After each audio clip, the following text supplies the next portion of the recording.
सब के day care chemotherapy हो गए।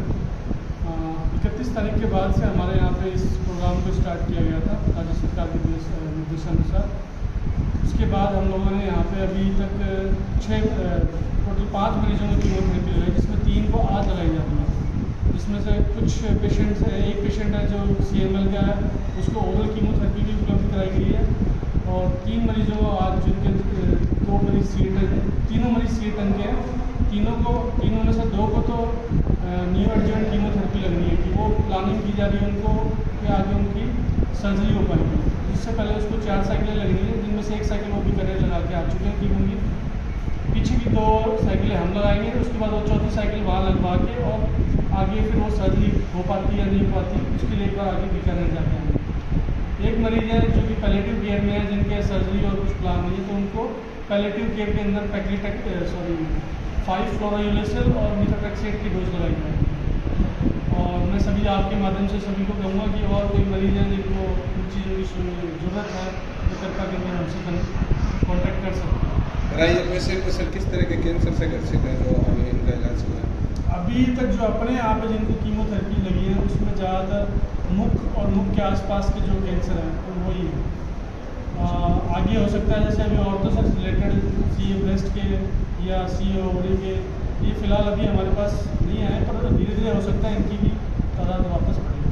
वह सर कैंसर के जो प्रारंभिक लक्षण है वो किस तरह से पता चले, क्या रहते हैं? देखो ऐसा है, कैंसर ऐसा अपने को खुद नहीं प्रेजेंट करता, उसके सिम्टम्स आते हैं जब वो किसी चीज़ को इन्वॉल्व करता है। शुरू के लक्षणों में कुछ भी नहीं आता, जैसे कई महिलाओं में ज़्यादातर CA ब्रेस्ट होता है तो उसमें उनको छोटी मोटी गांठें हो सकती है।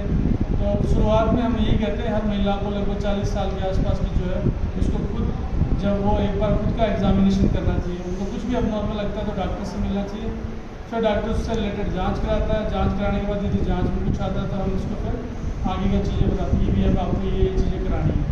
उसके बाद फिर हमें लगता है कि भाई इनको कीमोथेरेपी देनी है, सर्जरी देनी है, रेडियोथेरेपी देनी है, उन चीज़ों का फिर हम आगे फिर डिसाइड करके उसके हिसाब से। ऐसे ऐसा होता है कहीं को पता नहीं चलता है, कहीं बोलते हैं कि फर्स्ट स्टेज में पता चल गया, सेकंड, तो क्या है स्टेज में किस तरह से पता चलता है? देखो हर कैंसर की अलग अलग तरह के लक्षण हैं।